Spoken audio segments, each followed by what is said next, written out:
Este video llega gracias a...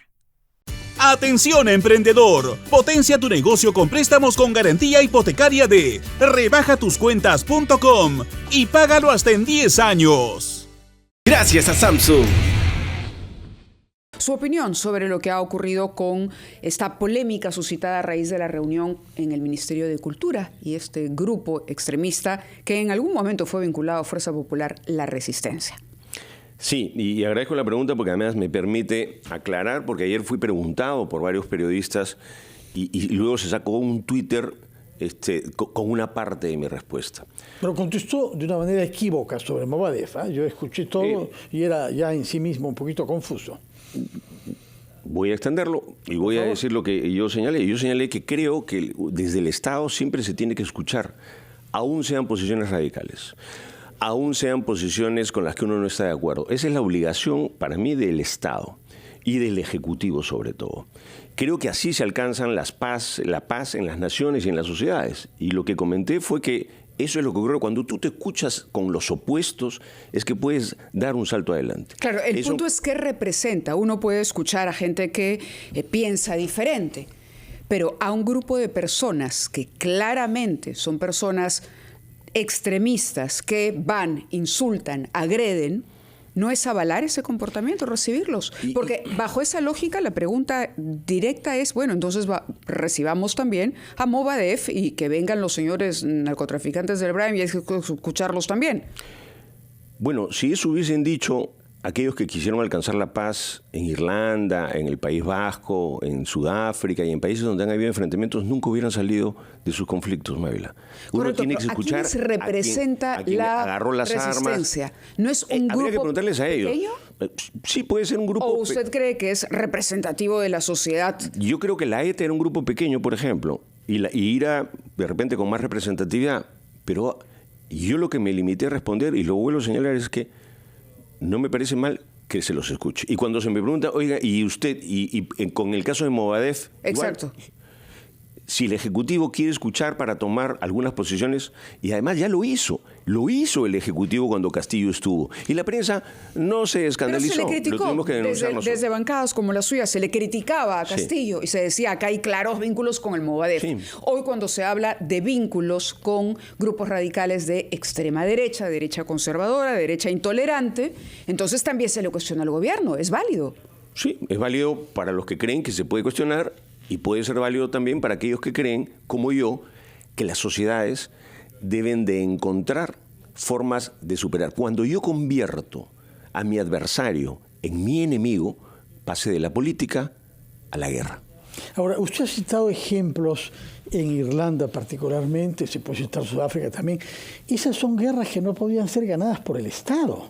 Por eso es que se tiene que conciliar. Eso ha pasado en Colombia también, que se ha negociado con grupos, y se sigue negociando con grupos armados porque el Estado reconoce que no está en capacidad de eliminarlos militarmente. Eso no es el caso del Perú. No. Acá se venció militarmente, policialmente sobre todo.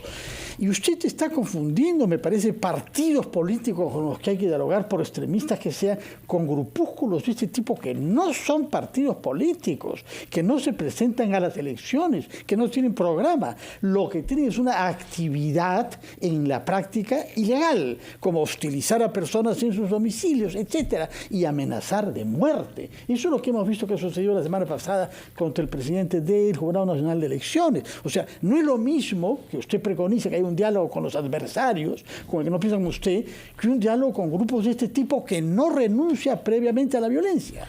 Yo creo que la política es dialogar. Siempre lo seguiré creyendo, sea cual sea la posición que tenga el otro.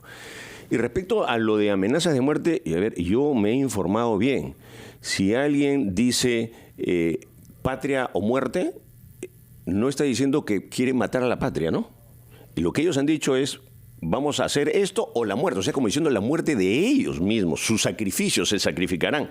Yo no lo leo como una amenaza. Bueno, que el presidente del Jurado Nacional de Elecciones se victimice con eso, lo necesitará. Con eso no estoy justificando al grupo. Lo que no dijo el ningún señor acuerdo con ellos. Queremos poner la cárcel o la muerte y nunca fracasamos en lo que nos proponemos. Eso, pues, no es un lema parecido al patria o muerte. Es decir, o llegaremos a que él esté preso o preferirnos pero morimos. es la muerte para él, no es la muerte para nosotros, heroicos. Yo lo he leído de otra manera, En fin. pero de todas maneras no es un grupo ni que me simpatiza, ni con el que estoy de acuerdo, ni que me cause ninguna simpatía en lo absoluto. queda Y si un se pésimo ponen al margen de la ejemplo ley... en las vísperas del 19 de julio, ¿no le parece?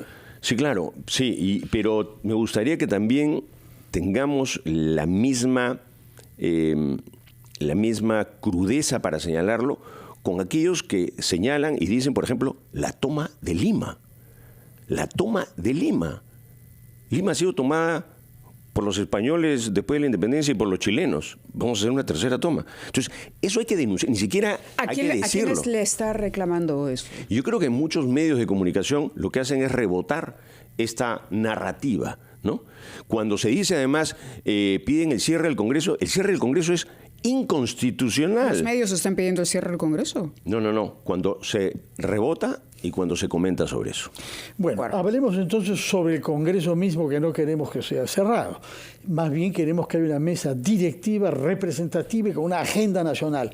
¿En qué se están las negociaciones para que haya una mesa directiva desde el 27 de julio? Bueno, las negociaciones en nuestro partido las mantienen nuestro secretario general, que es el señor Luis Galarreta, el vocero del partido, que es Miguel Torres, y también la vocera de nuestra bancada, que es Patricia Juárez. Nosotros siempre decimos que la mesa directiva en realidad se define 2-3 días antes y a veces el mismo día.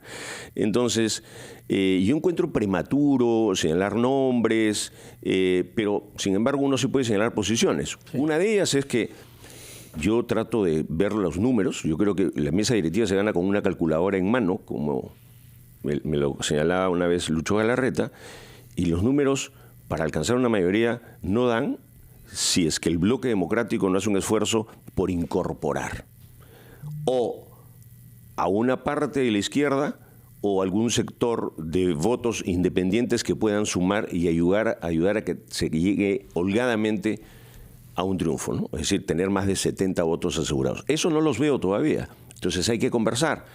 Esto se conversa no solamente a nivel de mesa, sino también para asegurar comisiones. Creo que usted fue el que se refirió al bloque magisterial o algún representante de Fuerza Popular como el más light.